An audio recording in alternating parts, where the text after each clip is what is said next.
Well, hello, and thank you so much for stopping by the In Tribe, a place for the inspired, thriving tribe. My name is Ciera Payton, and this is the In Trive Talks, a platform that highlights creatives and just amazing human beings who are making an impact on this world.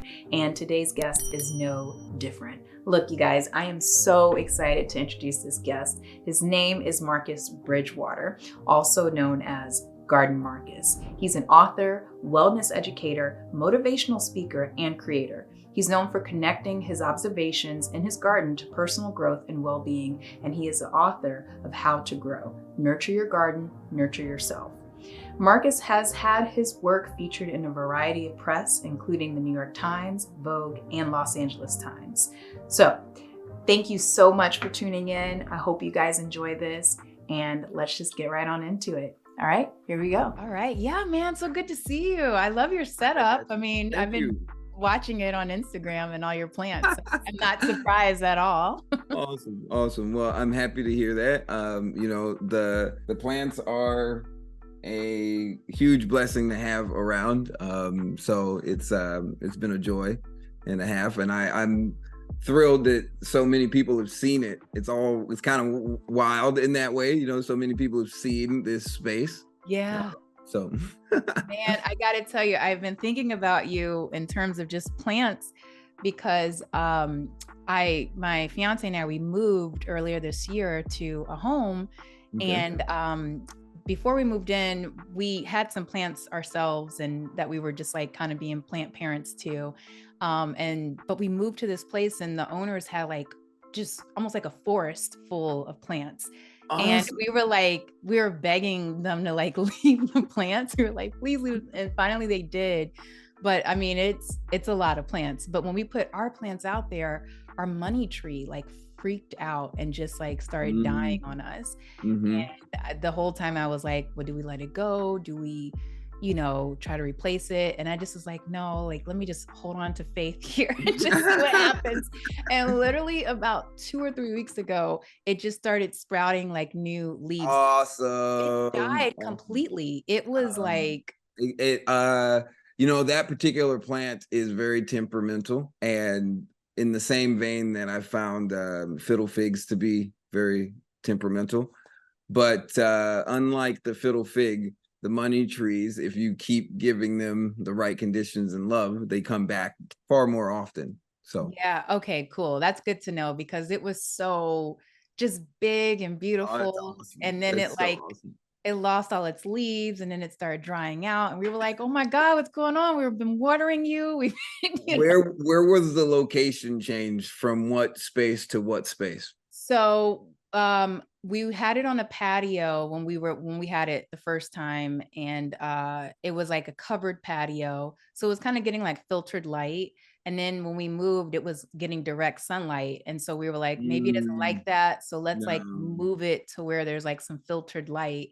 But the problem is that at the time in California where we were living, it was raining every single day, like crazy. And that was uncharacteristic, right? Yeah. So it just freaked out. It lost all its leaves. Its branches started falling off and drying out. And now like it's been about 2 weeks and it's just starting to sprout new little branches. And I'm like, thank you. Because we need to have a money tree. We got to have there's so many things that come to mind from that situation in terms of the parallels for human beings, but also just in terms of life repeating itself. In so many ways, we go through shock in transition, and it can take time to heal, but sounds like you were very kind, patient, and positive about the whole thing, and it's a great outcome. So I'm happy for you. Look, man, I was out there talking to it, singing to it. Like I just was like, grow for me, please, just grow. Like you're okay. Everything's fine, awesome. And alas, here we are. So, well, look, I am just so thrilled to talk with you. Thank you so much for coming on the In Tribe. I think I told Dana a little bit about what this is, but Mhm, mhm. basically, I kind of started this back in 2021 because I always wanted to kind of have like a platform where I can share about, my experience of being in the industry, but also just like highlight other amazing creatives and just people that I Right. know.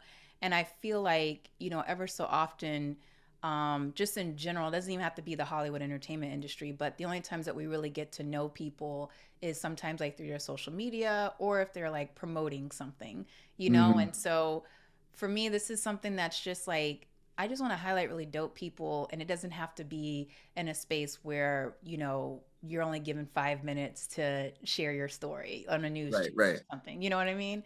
Understood. And so, so here we are, and I'm doing a rebranding, relaunch of it later in the fall, and I'm just super excited about it, and I'm just super excited to get to speak with you and hear about your Awesome. journey over these years. So, Awesome. Well, I'm happy to be a part of this initiative and this mission in your life. I'm happy to be considered one of the cool people. yes, of course. Like, why um, wouldn't you be? I mean, um, dude, you've just been crushing it oh, over the thank you. years. Thank you. I love it. So awesome. And I am also happy to hear, that you've been putting time into yourself and into a project that you're passionate about that is from your own creation. That being on this side of the screen, having been doing that myself, I know how much that takes, how much effort, how much persistence and resilience. So kudos to you, because I Awesome. know what that means. And so, yeah, that's why I'm here. And I'm like, oh, this is awesome. Love to support it. Awesome. Thank you. Well, look, we're just going to dive in. We're just going to All have right. some conversation, but I just want to do a few icebreakers for people who don't know about you. I mean, you have so Okay. many followers, so I'm like would be shocked if no one, knew who you were.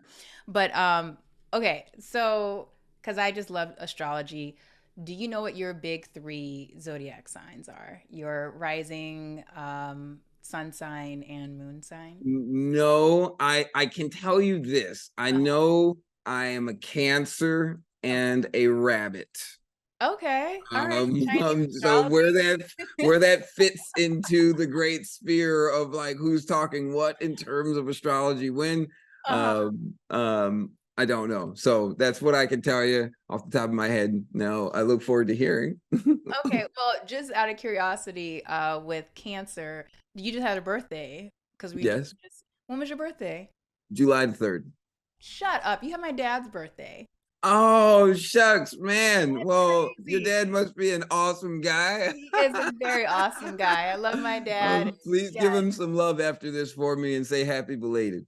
I will. And happy belated to you. And you also Thank share a you. birthday with Tom Cruise as well. I don't know if you know that. I did not know that. Yeah. Wow.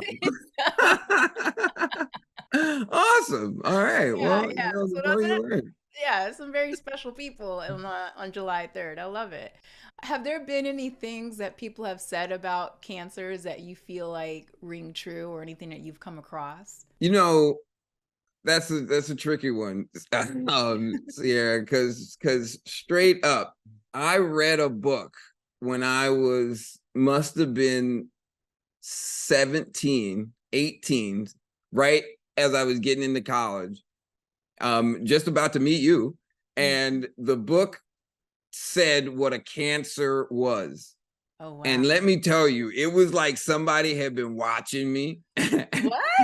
and had been like my whole life had been scripted. And I was like, that's not cool. Oh, So I worked really hard to make sure that those traits did not control me. uh, So a long time ago, I found out, right, that cancers have a tendency to be very passionate. Okay. This guy fits that role. yeah. Uh, Tend to be somewhat emotional in their passion and empathetic, really feeling on the people around them in the community.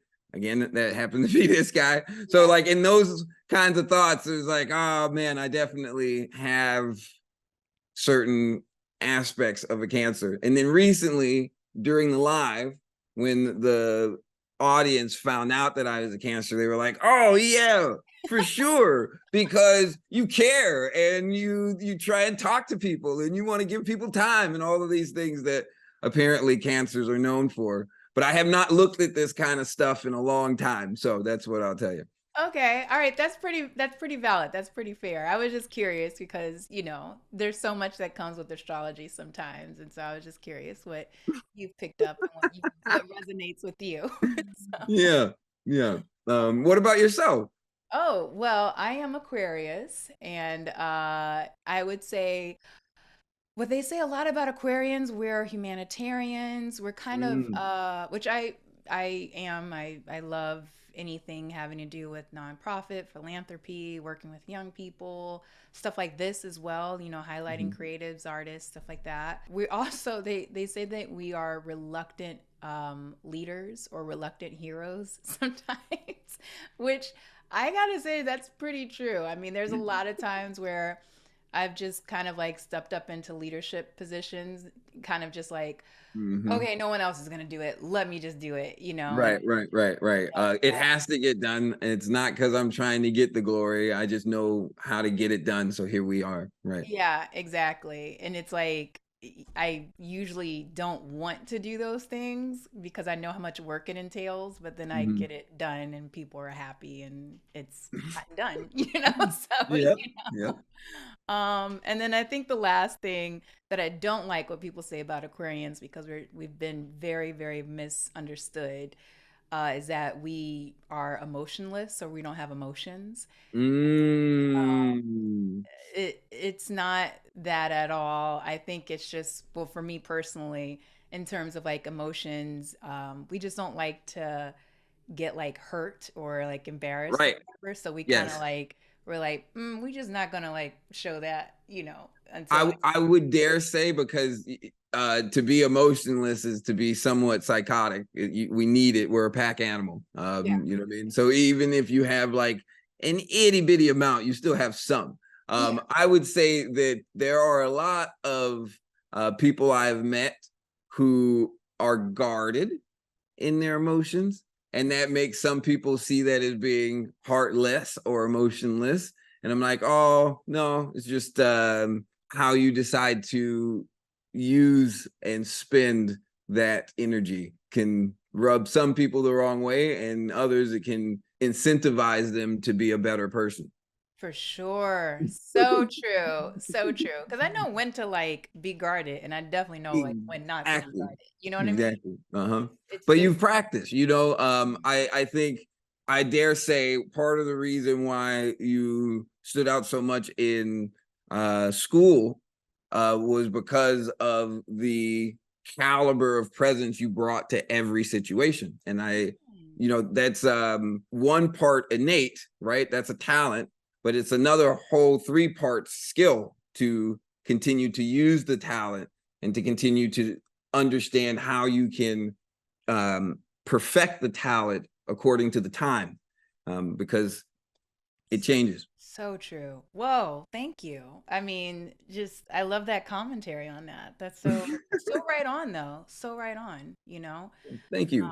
And I think a lot of people just don't, I think all of us have like a certain light about us, definitely have like a certain gift. And like you Mhm. said, it's like when you're not aware of it, that's one thing. But when you are aware of it, but you're not like crafting it or learning how to use it, like that, it's That unfortunate, but it's also a disservice to so many people, Absolutely. And what I find scary about that equation, and I say scary loosely because I'm not really a fearful guy. I'm not really afraid of anything.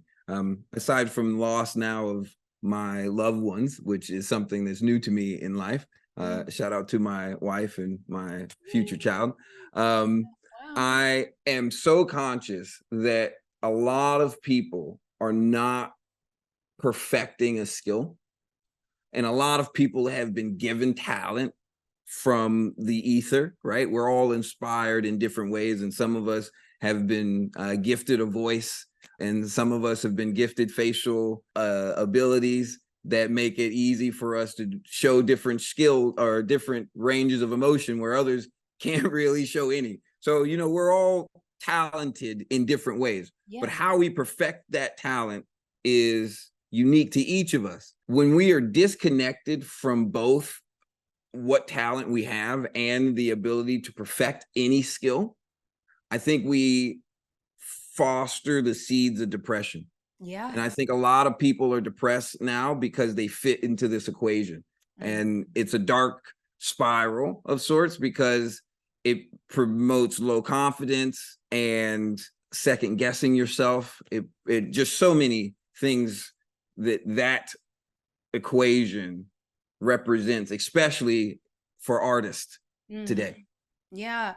It's so, gosh, I could park on that for a really long time because it's just making me think about you like the profession that I'm in terms of the acting industry and this idea of celebrity and Mm, how there are times in my life I really struggled with the idea of it because like what you said, I feel like everybody has a talent and everybody I believe it's like a light that everybody has. And when you get into certain spaces and people aren't aware of their light or their own talent, and you are, you can kind of be like a hmm. target or Absolutely. the villain of their story or something. You know what I mean? Absolutely. And like Absolutely. there have just been times throughout my journey that I've been like I wanted to just like grab people and just be like yeah, like what I'm doing is cool, like I'm cultivating like my gift and my the light that I have, but like honey, you have that too, like it Yeah. doesn't have to Yeah. be like mirror exactly what I have, but like you have that too. It you have Absolutely. something special and unique too, so we don't Absolutely. have to tear each other down or Well, you know so now that segues, and I know we're going no like no in no no some we could wild go directions, we but could like go we could that go that segues to another thought that I have regularly, and I'm finding it to creep up in all sorts of spaces. Um, we have designed so much of the world we live in around scarcity yeah and the idea that scarcity is right there, it's about to get you, that like it's always, we're always looking over it. We're so jumpy that we don't actually stop to appreciate or love or embrace what we cross, Ooh, especially if it looks like it could be in a competition yeah with our path. And now what's so strange about that to me is that if you consider how paths work, which are usually carved out by water or some sort of an element, mm-hmm paths converge, right? Or they parallel. yeah There's no need for the path to be destroyed, right? Like that is to create a blockade yeah and to almost think backwards, not forward.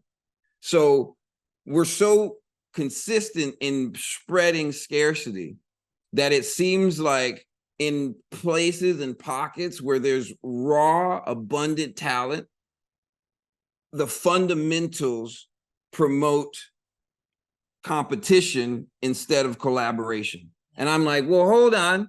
This is maddening because if we were to actually work together, we would create something powerful yes and something larger than us. But yes we're so quick to cut the other person down in the competition that the authority keeps winning, and the authority has proven itself to not care about us for a long time. So it's been very strange to witness and to watch, and then to feel like I can't shake enough people to hmm say, hey, please stop arguing. Why are we arguing? yeah There's no need to fight. it's so, I mean, so dead on, so dead on. And it's just that conditioning, like you said. I mean, that idea of scarcity has been sold since the beginning of time, and so, it's very rare to come across, people who want to still operate in a tribal sense, in a community sense, and who like really, really mean it. Uh-huh. And Mhm. people who are like okay with not so much like people that are okay with like leadership but like appointing like responsible leadership, you know what I mean? Because I feel like that's another thing too in today's society is that like everybody wants to be a boss, everybody wants to be on top, everybody wants to be the leader. And Yep. some people just aren't capable of doing that. And not No. saying that that's like not your gift or anything. Right. Right. Like how can you just be a part of the tribe and like be okay with being led in a certain sense, but also like contribute your gift so the whole tribe and community can operate optimally, you know? I I agree 100%. And I feel like one of those things that people again are lumping together and don't realize is the leadership and management go hand in hand. And a lot of people today are like, oh, I want to be the boss, I want to be the leader because I'm going to manage it all myself. But to be a leader is to hear 1,000 things, 1,000 awful things, and on 1,001 not have let the first 1,000 affect you. Yeah. That's what it means to be a leader. Most people can't hear one thing without letting it affect the next thing. So like for that criteria alone, we have a lot of weak leaders. Yeah. Now, at the same time, the reason why I think that got promoted is because all of a sudden we had access to more management tools for ourselves. So Mhm. all of a sudden people are like, oh, I could do QuickBooks, Yeah. Yeah. right? You know what I'm saying? It's like, hey, man, my phone's got a calendar app. I can keep calendar notes. I don't need a secretary. I can do it myself. Yeah. But what we've done is we've undermined why quality leadership understood appointing quality management.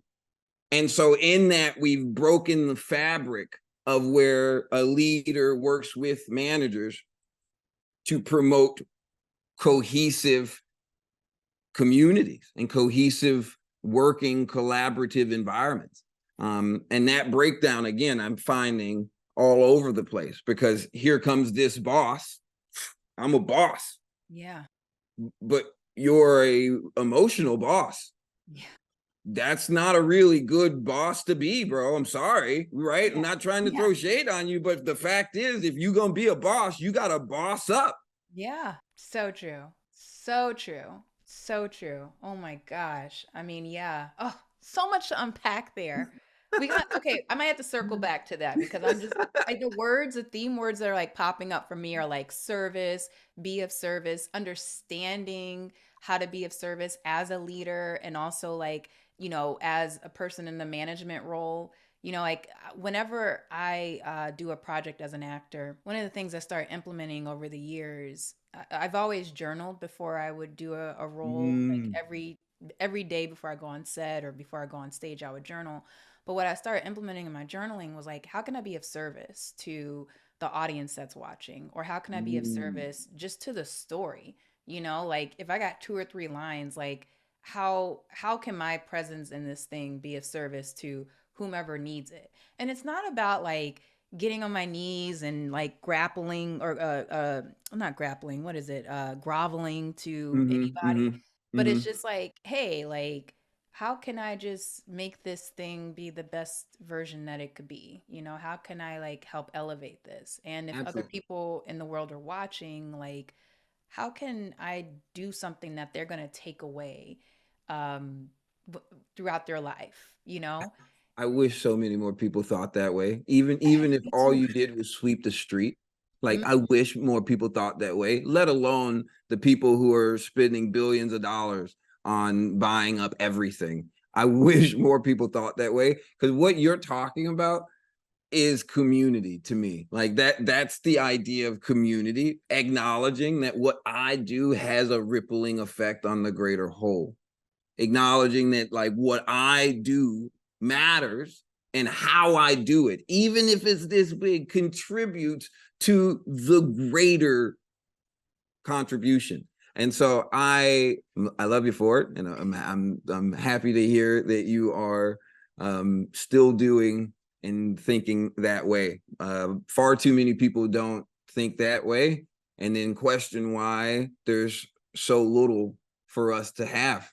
It's because literally we're so busy taking, we never give back, we never plant seeds to yeah. create the abundance. So we perpetuate the scarcity. Now, the other thing I'll say about that is the journaling. I journal regularly and I Hey. encourage people to journal all the time.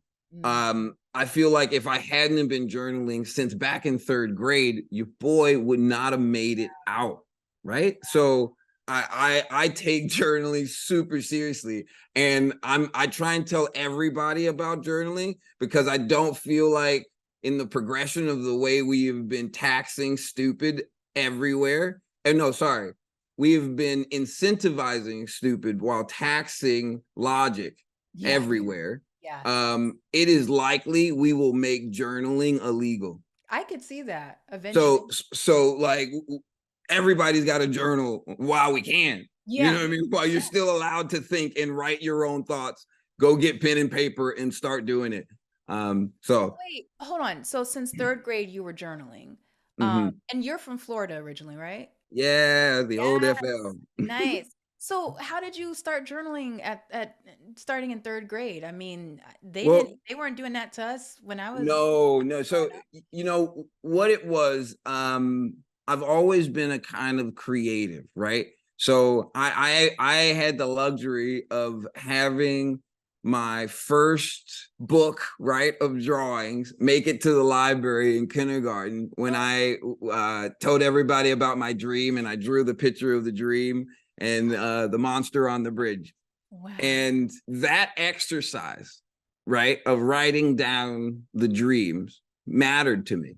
And it carried forward so much so that when I got to third grade and I hadn't been writing as much as often or like putting thought down the same way, a lot of that had to do with my connection to language. But what happened, I was having a hard time and I found myself wanting to write about my experience. Mm. And little me was doing his best to separate lots and lots of thoughts. And I would feel better. And so do what works, right? And luckily for me, what works wasn't something that was negative. Some people have turned to some really dark vices that are destructive to themselves and to others. Yeah. But little me was writing to himself. And I have letters that I wrote to myself dating back to like the third and fourth grade, dear future me. Oh my gosh, that's Yeah. incredible. No, you're reminding me when I was 8 years old, I wrote a little book called The Bird with a Knot in His Wing. And the whole Mm. idea was like the bird couldn't fly because people kept making fun of him. And then Oh. he realized that he had a knot in his wing and he just like kept shaking it and finally it was like a thorn and the thorn came out and then he could fly and then the birds Yeah. weren't making fun of him anymore. So Oh, dude, that's awesome. You got to bring that back. You got to bring that I back. know. That's awesome. I found it a couple of years ago when I visited my mom in North Carolina, and I was like, "Whoa, this is crazy!" Like I wrote Um, this. I was like 8 oh yeah, I can totally picture a little you being like, yeah, and like years this. old. Oh, that's great. That is great. Man, but yeah, I mean, thinking about journaling though, I when I was in high school, I went to performing arts high school in New Orleans, and actually journaling was our assignment. And we'd have to Mm. journal and turn our journals in every like bi-weekly, and we got graded Mhm. on our journals. And I remember I was just always the one that was like all about journaling, and Yeah. like my classmates were like, "This is so stupid," and I was like, Oh "I love it!" man, yeah. Like, Yeah, yeah. Same here. Same here. Went to a performing arts high school. Director made us journal. I was like, I already journal. You know what I mean? So I'll make a whole nother journal because I use this journal and you don't need to be reading that. I'll make an acting journal. And like I had an acting journal and I'm writing two journals, and my buddies are like, oh man, I gotta write some stuff for like 2 weeks now. And I'm like, you ever wrote anything for 2 weeks? oh What? man, no, Man, you're missing out. But it's funny to think that here later in life, right? I think back to the amount of introspection that I have been through in the last 20 years. And when I'm having conversation with people, it seems profound to them that I could know myself and others so well. And I'm like, man, I've been studying for a long time. And I think if every one of us was putting that kind of effort into our experience, into our understanding of our choices and our thoughts and how life is affecting us, we could be such incredible resources to one another. And it only costs us effort, time, right? And that's not a cost. That's an incredible opportunity. It's an investment. Investment. Yeah, exactly. Investment. And so, but in our world today, right, any investment is a cost. And what is going to be my return? Yeah, exactly. And if I can't see my return fast enough, it ain't worth it.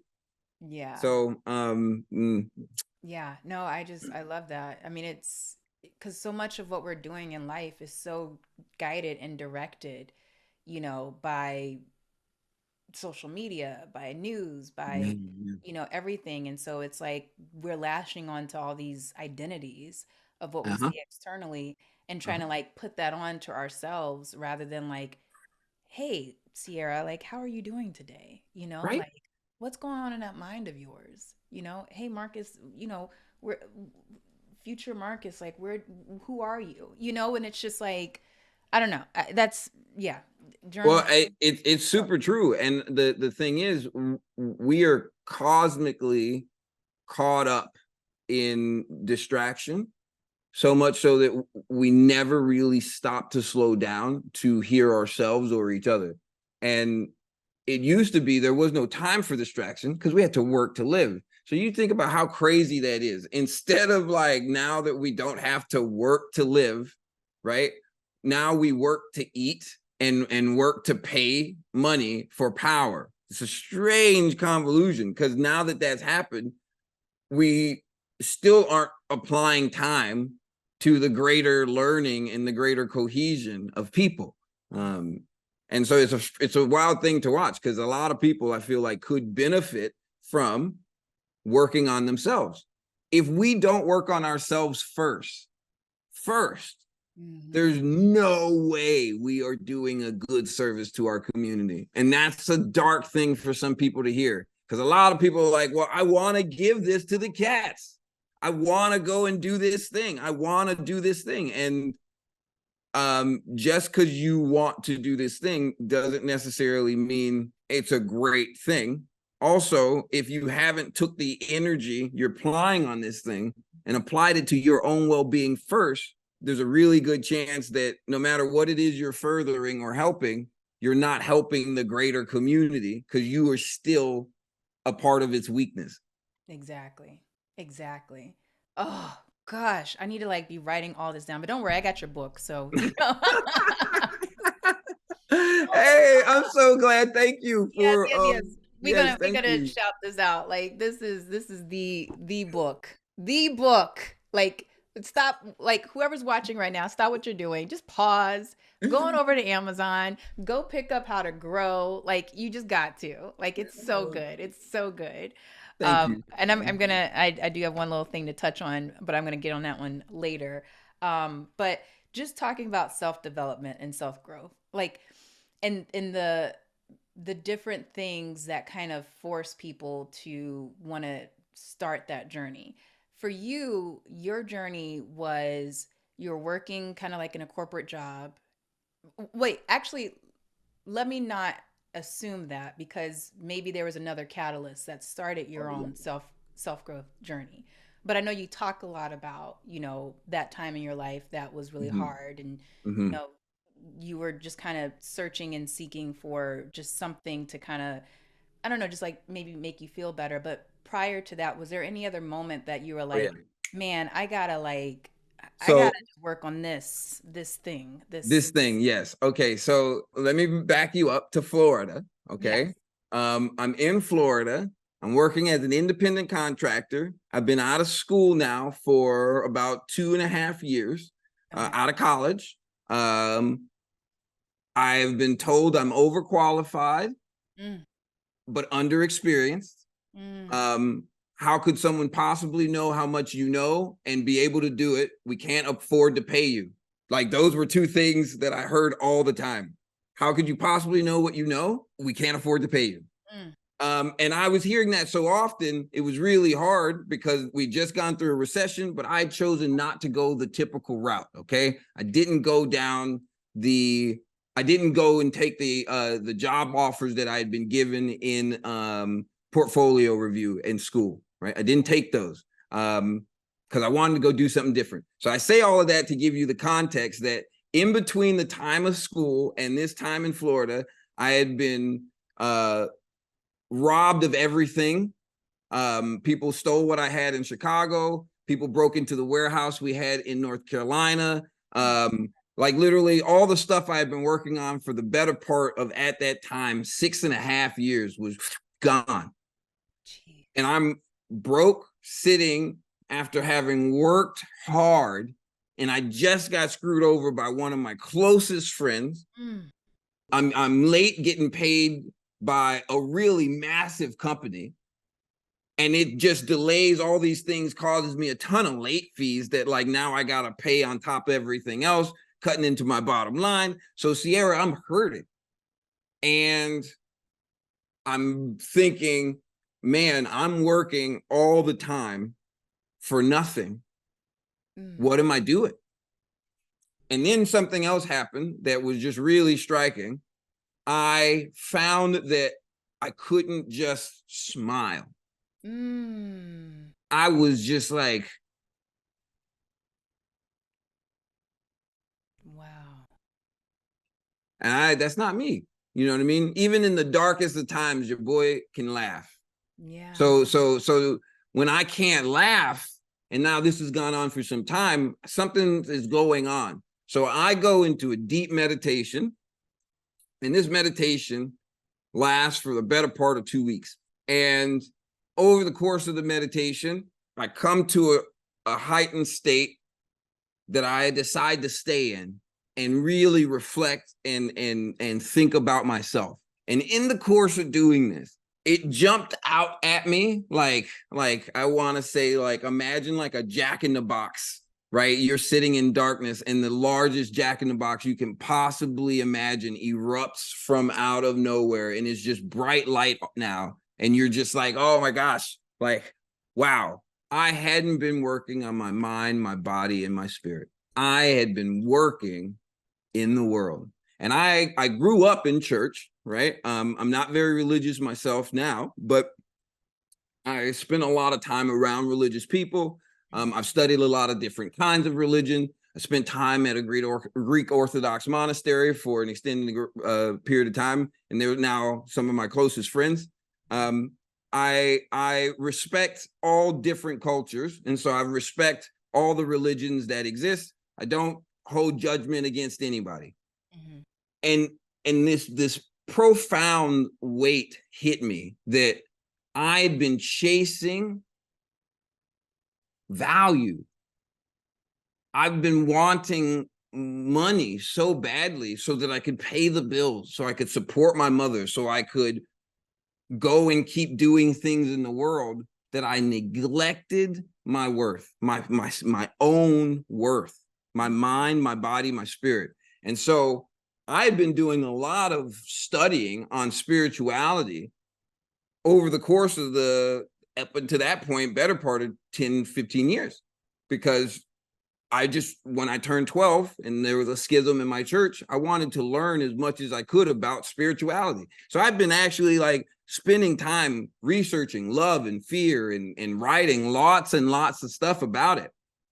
So now take all of what this push happened and take all of what was already a part of my inspiration, put it all together, and what you have is a person who realizes the entirety of humanity has been tricked into sacrificing their worth for the idea of superficial value. And in the pursuit of such, we have really demeaned life, and we have forsaken each other. Yeah. And so I made it a part of my mission at that point to try to be better. And then over the course of the next 10 years, I had to figure out how to maintain my worth while operating inside a world that does not care about me or it. Oof. So now, right, I'm faced with a harsh reality. I'm still going to be kind, patient, and positive, even if the world hasn't wanted me to be, because life has made me aware that's how I foster connection. So my experience may be super dark and tumultuous, but that can't be what I put on the table as I go to gesture to create connection, whether it be a high five, a handshake, a hug, or some dap. I can't put the weight of my experience in that dap. No, what I got to put is the weight of that experience into my heart, turn it into love, and then put that into the dap. Yeah.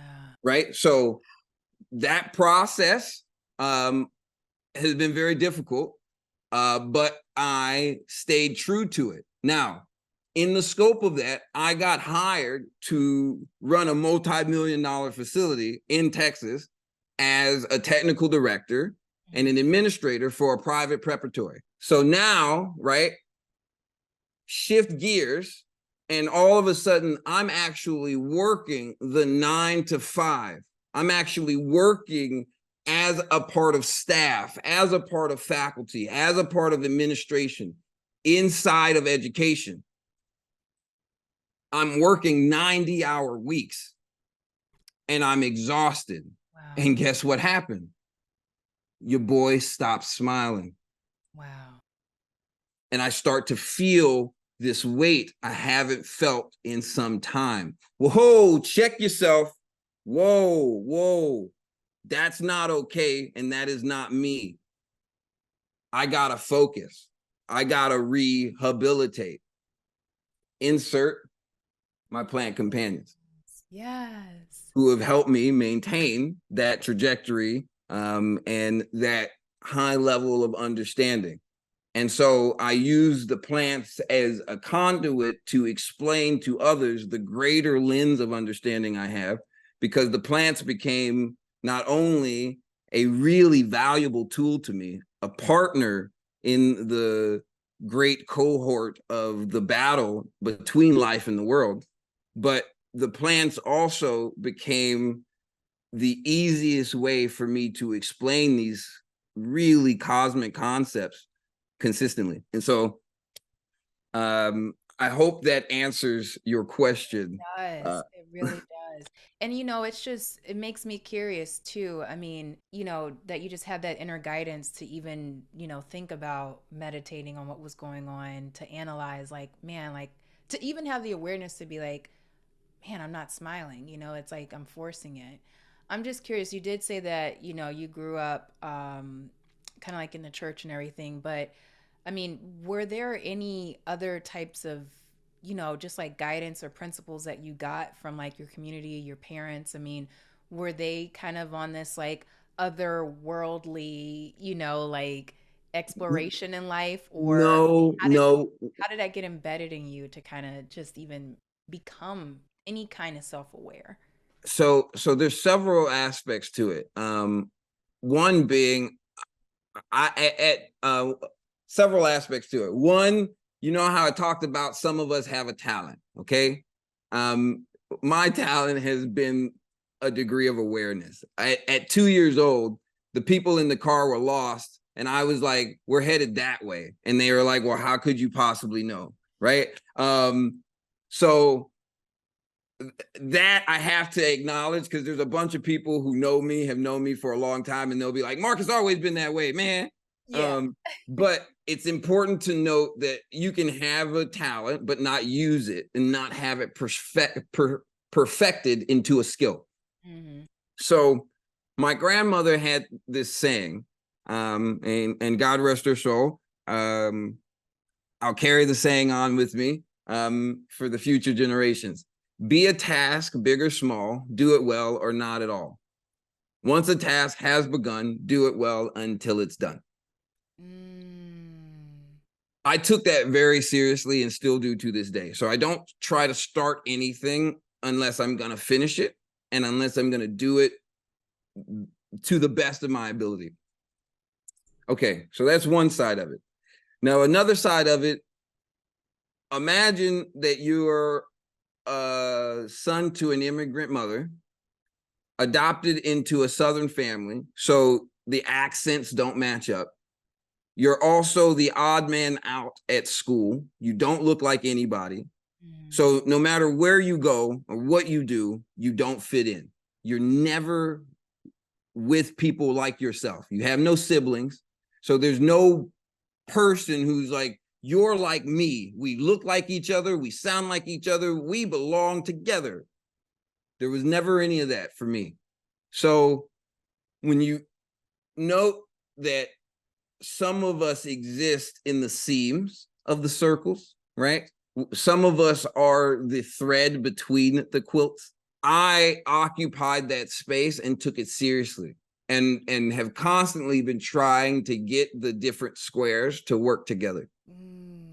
Right? And so from an early space, my whole experience has trained me to be introspective. It's trained me to be reflective. I've like literally lived the space of the gap. And the only way to survive the gap is to be hyper aware. You have to constantly be observant, because the people who I find who I cross in the gaps who aren't observant, they feel utterly small and they feel stifled. They feel like they're drowning. And I regularly have to be like, no, you have an opportunity. Come to the top of the thread. See the canvas. Yeah. We may not have the luxury of being invited to any particular square, but that doesn't mean we can't, from the side, say hi. Yeah. That's how you're invited in. So Oh, I relate so much to everything you said, and this isn't about me at all, but I just was like, I know that feeling of just being a kid and like not fitting in anywhere, and like and feeling so just like misplaced and oddballed out. And I think like I relate to you in that sense that I was always just very aware as a kid too. I was very quiet and very shy, which a lot of people are like, "What, you?" And I'm like, what you yeah, right? and it's just like, no, I mean, that's a lot of that was also like my survival mechanisms as well as Absolutely. a kid, to just be like very aware of like what is going on around me, what are these adults doing, what are people, you know what I mean? Like, Absolutely. and Absolutely. and yeah, and that came at a cost at times, but I do think that people like you and I, it is one of our like greatest superpowers. I feel like to have that sense of awareness and I agree. I utilize. agree. And that's part of the reason why I said the joke I said earlier about them taking journaling away, because truly I feel very blessed for the amount of respect I have now for this awareness. Having the platform and having people thank me for what I'm saying is a blessing and a half, because let me tell you, for the last 10 years, saying the same things about what I'm observing was not very welcomed in many circles and Yeah. in many spaces. And so, no less kind, no less patient, no less positive, but the response drastically different. So I think about, if I had shifted or compromised, if I had decided to give up my awareness, if I had decided to sacrifice the love, the kindness, the patience, the positivity, I couldn't sit here and say any of what I'm saying now. And so I always give a shout out to an older me. Thank you for sticking in there, buddy. Yes. Oh my gosh, I love that. Marcus, I love this. This is so good. I just want to, make sure we're good on time, but I do just want to talk a little bit about, the platform that you have built, Garden Marcus, and just you made the correlation between, you know, observing the plants and how we're so related to them. But what was the like, you know, I guess really what my real question is like, when, what was the thing, what was the spark, or what was the moment that you were like, man, this is really something I can cultivate and really, kind of share this knowledge to the world, you wrote a book, you have the platform, Man. you know, like what was the thing that clicked in your mind, you know, that you were just like, okay, I'm gonna relate my experiences to what I'm observing with plants and utilize this as a thing to help people in their own healing journey. Like All what? right. All right. So this answer is one that ties back to the whole conversation. We Mhm. talked about community, and I have talked about how important it is to embrace community and to rely on community. So the only way to truly rely on community is to have worked on yourself and to have been a strong member in your own being, so that now when you contribute as a member to the greater community, it works as a whole. Yeah. So I'm working at the school, and there are students who are of a high caliber and they've got genius in them, but they are troubled. So after a 11-hour day, they might need 30, 40 minutes of conversation. And they might need that 4 days, 5 days out of a 5-day week. Wow. So 2.5 hours of conversation, 3, 4 hours of conversation a week on top of your actual work duty starts to add up, right? But when the task is at hand, big or small, you do it well or not at all. So as an educator, it was really important to me that I not steer minds, but I present minds with tools and teach minds how to use tools. Now, how you use that tool, up to you. So I say that to lay the preface work. My wife and I created a company in 2018 called Choice Forward. That is my company, Choice Forward. And the idea is to encourage people to make the choice to move forward in a direction that we can all grow together. Because just to move forward doesn't mean that we're actually growing together. But to make the choice to move forward means we're more likely to. Okay, but how do you encourage people to work on their mind, body, and spirit? Especially in a time where we don't have any incentive to do so. Yeah. In that same year, she was just my friend at the time. She says, "Hey, you should change your name to Garden Marcus because you love your plants. You spend all your time in the garden. When you have any time, that's where you spend your time." It's like, oh, okay. Hey, at the time, my name was just a bunch of numbers and letters. Yeah. I don't spend much time on the internet. Okay. We changed our name. We changed my name to Garden Marcus. Weren't using Garden Marcus for the company at all. That was just like the Instagram name she came up with. I changed it, blah, blah, blah. Okay.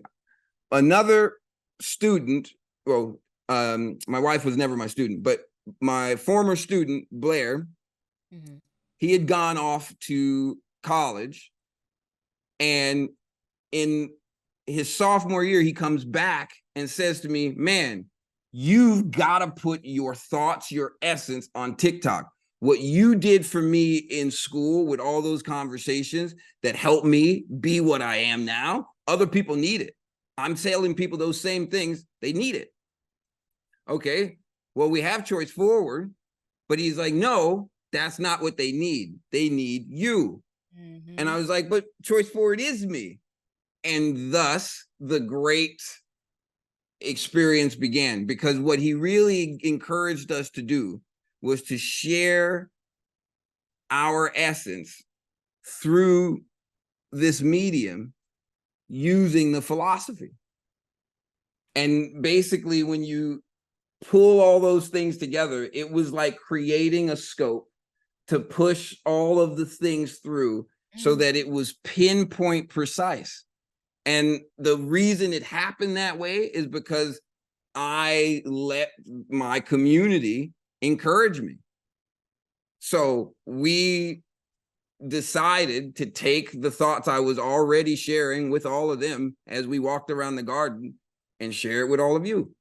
And Mm. thus the things began to change and began to blow up. And so Choice Forward took on a whole new light because Garden Marcus got exposure.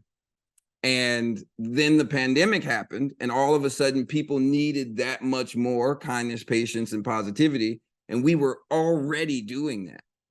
Right. And so in that way, Garden Marcus is the embodiment of the Choice Forward philosophy. It just enables me to talk about life, the garden of life as a whole, far more succinctly than if I was just talking about it and pulling from theory. I love that because it's so unique, you know, and it's it's amazing. I mean, this is why I wanted to talk to you, you know, and I love it. I mean, since I've been following you, I'm like, man, that's incredible. And I feel like also, I don't know if it's because of social media or just our times, but people are so into being plant moms and dads these days. Uh-huh. But, you know, not really. I mean, I feel like plant moms and dads, they innately know, you know, the gift that growing and cultivating, you know, seeds brings, but you just shine a whole different light on it. And so I love that you No, do thank that. you. Thank you. And And thank I'm, you know, it's a wild space to be in because I feel so blessed as um Garden Marcus, as Marcus Bridgewater through Garden Marcus to share conduits to life. I also feel very blessed as the CEO and owner of Choice Forward to be encouraging people to make better choices in their lives, to focus on their mind, body, and spirit in new ways. So it's been a blessing on many different fronts. And it's also been hard work on many different fronts, but that hard work has been welcomed because it has meant growth and learning and connection. It's meant building from the ground up. I love it. I love it. Oh, so good. So good, man. All right, so we have a few more minutes left, and I just want to touch on three, well, I have like three questions ish here. But I just love one of the sections in your books where in your book where you talk about layers.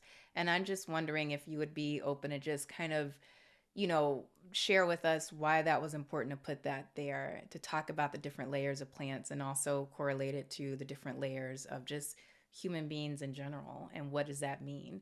Um, I I thought it was important because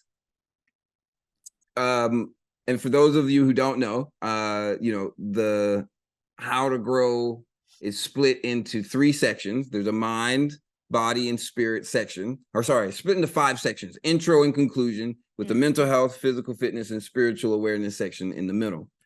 And the physical fitness section itself is split into energy, colors, shapes, textures, layer, and design.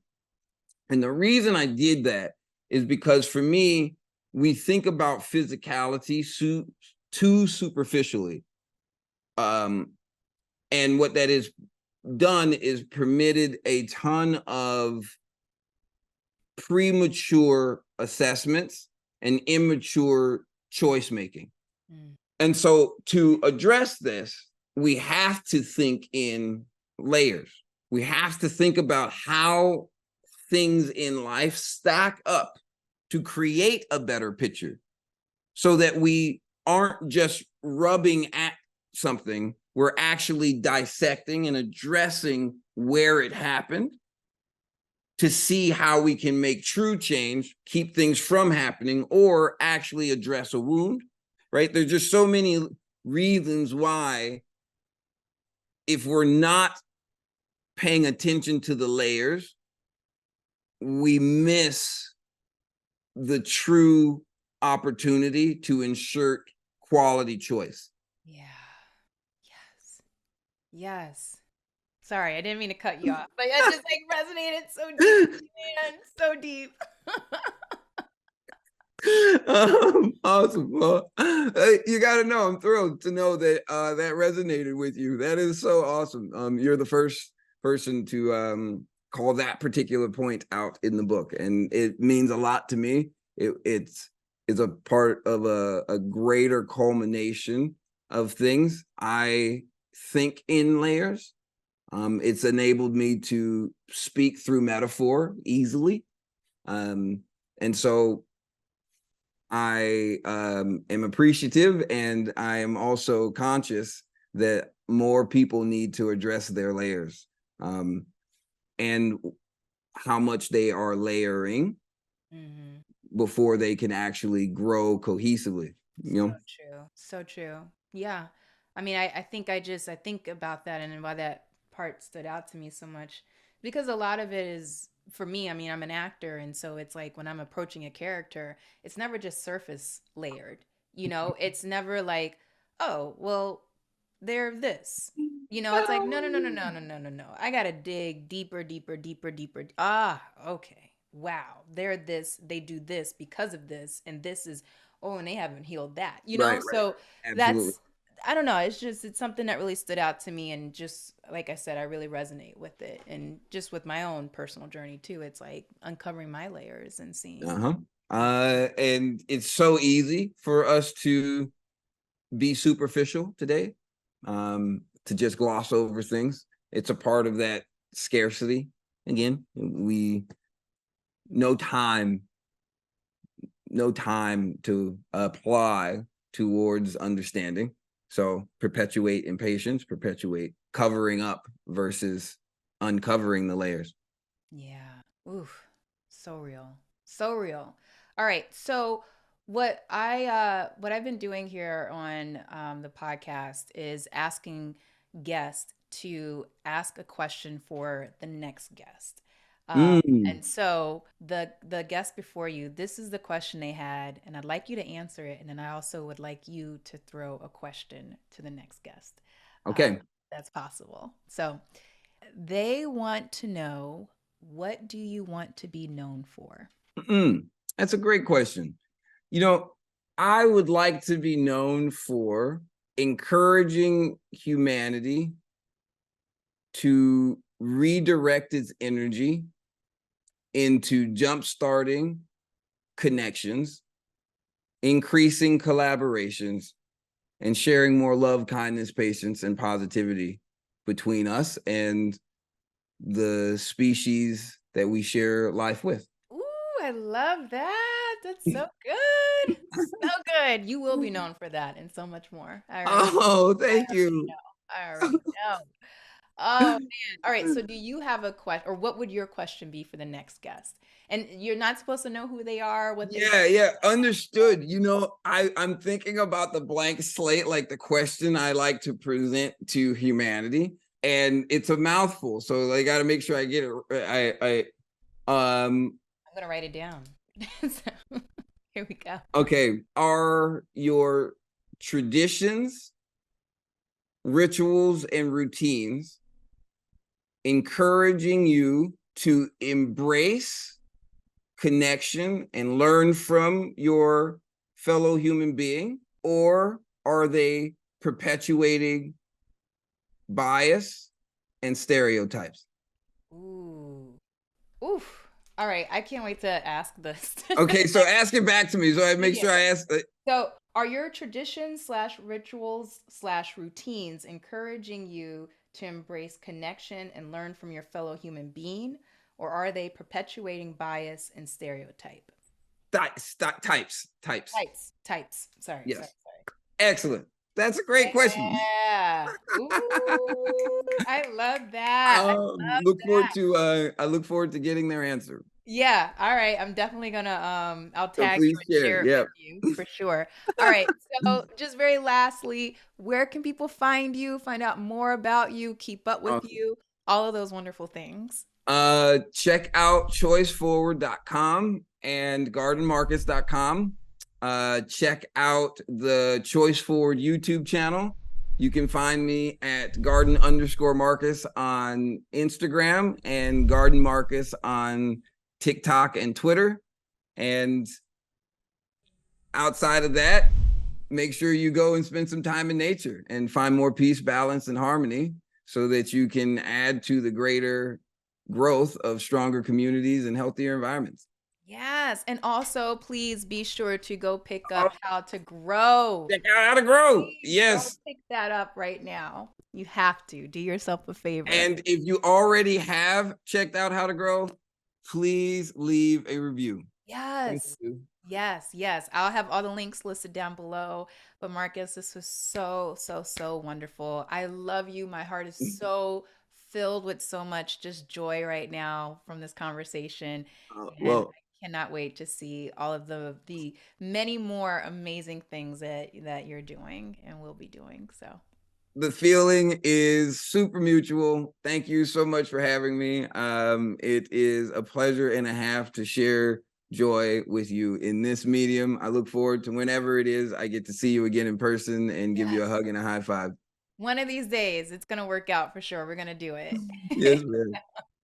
All right, Marcus. Well, I will talk to you soon. Until then, take care, keep thriving, keep inspiring people. And I can't wait for you to see this interview and everyone else. Yeah, you do the same. Toodles. All right, bye.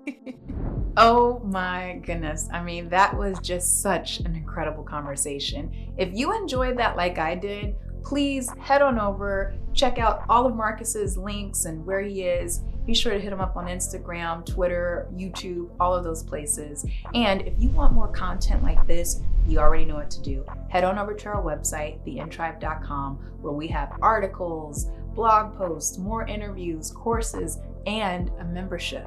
So look, head on over there and I'll see you there. But until then, please keep inspiring others and keep thriving and know that I love you. All right, I'll see you soon.